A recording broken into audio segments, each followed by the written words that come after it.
from the France24.com, our social media editor, Thaïsie Parente.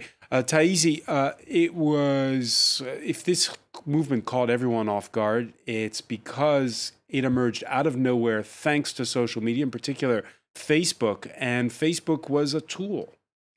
Yes, well, Facebook was a critical part of how the Yellow Vest movement came to be and how its people are still communicating and organizing. We also see Facebook Lives being used and taking center stage, especially on Saturday. What we have to understand here, Francois, is that in France, more than 60% of internet users are on Facebook. So that's how many people actually get their news and communicate nowadays, especially when it comes to a grassroots movement such as the Yellow Vest. Why? Well, first, because Facebook is considered to be an unfiltered, uncorrupted, and let's say more authentic source of information. It shows what's going on in full. It doesn't have edits or cuts. For example, with the Facebook Lives, you just see like hours of footage, as we can see here. And it's considered as a reliable source of information at a time when media coverage is being criticized. And second point would journalists have been targeted. Exactly. On both Saturdays. Exactly. And the second point would be because many of the movement equate the media to the elite. And there's a real anger toward the elite and toward Macron, who is considered the president of the rich.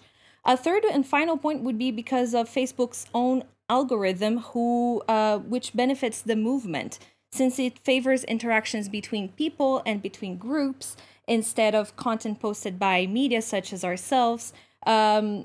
Whenever we all see it, whenever we like a page or we like a group, it comes up in our news feed, and we're sort of in that bubble from then on.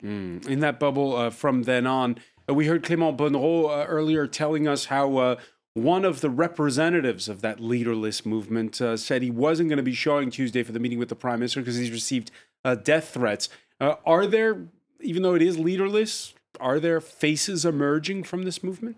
Yes, we can definitely spot some faces that stand out. They're not necessarily leaders of the movement, but they like to consider themselves as messengers of people's anger.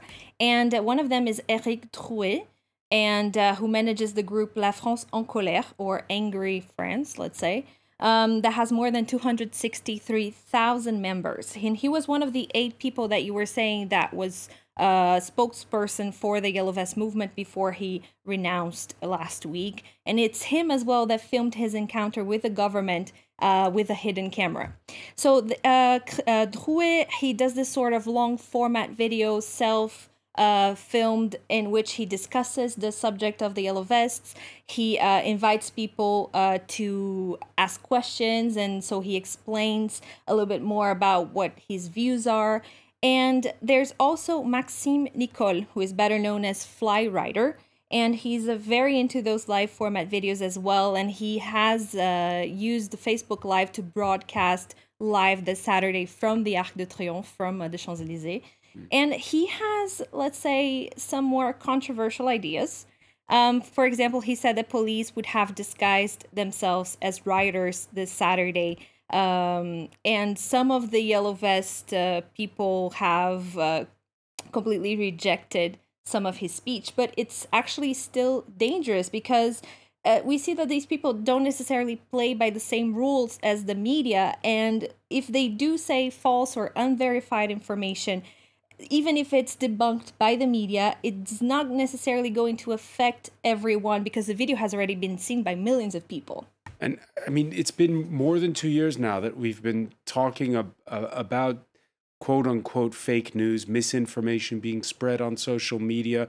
With what's going on right now here in France, are we getting any better at sussing it out, at sorting the wheat from the chaff, if you will?